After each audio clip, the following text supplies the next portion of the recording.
শাশুড়ির হাতে পরক্রিয়া ধরা পড়ায় ছলে বলে কৌশলে রেললাইনের উপরে হাত পা বেঁধে মারার কৌশল করছে পুত্রবধূ। ভয় ছিল জানতে পারলে স্বামী তাকে তালাক দেবে। দর্শক, বিস্তারিত জানতে চাইবো পুত্রবধূর কাছ থেকে। তো আপনার একটু থামেন তো, উনাকে একটু সোজা করেন, উনাকে একটু সোজা করেন আগে। আচ্ছা শুনেন, আপনি আপনার শাশুড়িকে মারার জন্য এই ট্রেন লাইনের উপরে আনলেন কেন? কারণ সেই আমার সর্বনাশের মূলের জন্য ওরা মারি ফেলবে। কেন মারবেন কেন? কারণটা কি? কারণ হচ্ছে আমার হাজবেন্ড থাকে বিদেশে। হ্যাঁ হ্যাঁ, তো একটু সামনের দিকে আসেন, একটু সামনের দিকে আসেন। হ্যাঁ হ্যাঁ, আপনার হাজবেন্ড বিদেশে থাকে, তারপর? হ্যাঁ, তো হচ্ছে এখন সে যেহেতু অনেক বছর বিদেশে থাকে, এখন আমার একজন তো ভালোবাসার মানুষ লাগবে না। হ্যাঁ হ্যাঁ, তো আমি তার সাথে কথাবার্তা বলছি, সে দেখছি, দেখেছে, এখন তার পোলার কাছে বলবে। আমি তার পাও ধরে মাপ চাইছি, তো সে আমার মাপ করবে না। তাই? হ্যাঁ, এখন আমি বললাম যে তাই, মানে অনেক অনুরোধ করে বলছি চলো আমরা একটু ঘুরে আসি।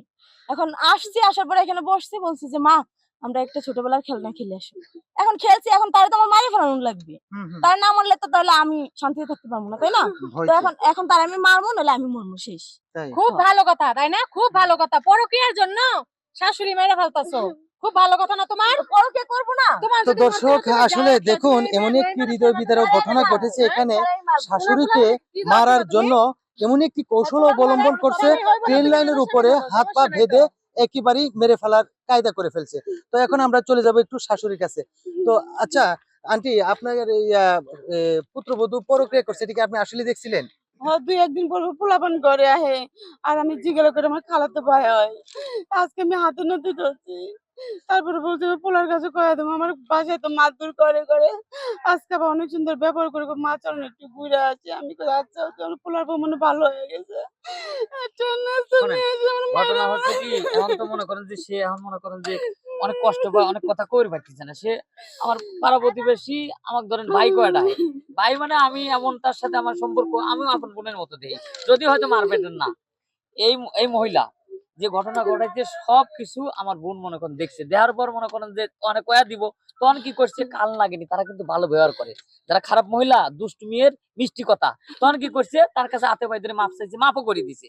তখন ছলে বলে কি করছে, লনা আম্মা আমি একটু মেলা দিন ঘুরি না, আপনার ছেলেও বিদেশ থেকে আসে না, আমারও মনের ভিতর ভালো লাগে না, চলেন একটু ঘুরে আসি। ওই কয় রেল লাইনে হানে লিয়ে আইসে সুন্দর করে খেলার কথা কয় বাইর দিয়ে এদের মারি ফেলাদের প্ল্যান করছে। তখন আমি আসতেছি, আসার পর আমি দিয়ে হালাইছি, কে এই মেয়েটা তো মনে কর কুমতলব আছে, অবশ্যই কোনো একটা ঘটনা ঘটা ফেলাবি। তখন আমি সব লোকজন ডাহিলি আইছি, লাইট থামাই পারতেছি না, তার গায়ে এত শক্তি বাড়ছে রে বাপরে বাপ, পুরুষ 10টাও তার কাছে কিছু লয়। সে করতেছে উল্টো আমারই ভয় থাকছে, ট্রেনের তলে পড়বে, যান ও ট্রেনের তলে পড়বি, এ ট্রেনে তো হে চিন্তা করতেছে, আমার ট্রেনের ভয় থাকছে। তো আচ্ছা ঠিক আছে, এখন সব কথাই শুনলাম, এখন ওনাকে কি করবেন? আইনের আওতায় তুলে দিবেন নাকি কোনো দরকার, কারণ ওনার মতো বিষয় হলো যে এইসব নিয়ে যদি প্রত্যেক ঘরে ঘরে থাকে, প্রত্যেক ঘরে আগুনই জ্বলবে, কোনোদিন সুখের বাতি জ্বলবে না। জুতোর মালা গলায় দিয়ে গ্রাম থেন বিতরণ করা লাগবে, আর দেশবাসী জানার লাগবে যে এসব মেয়ের যদি এরকম শাস্তি দাও, তাহলে কোনো ঘরে যদি এইরকম বউ না জন্ম নেয়। দর্শক, হে ভাই, কথাগুলো কিন্তু একবারই মানে সুন্দর একটি কথা বলছেন, যে এই ধরনের মেয়ে যদি ঘরে ঘরে জন্ম নেয় তাহলে অশান্তির শেষ হবে না। তো বিশেষ করে এই ধরনের কার্যকলাপ যদি কোথাও হয়, তাহলে অবশ্যই সামাজিক ভাবে এর একটা সুন্দর বিচার করবেন।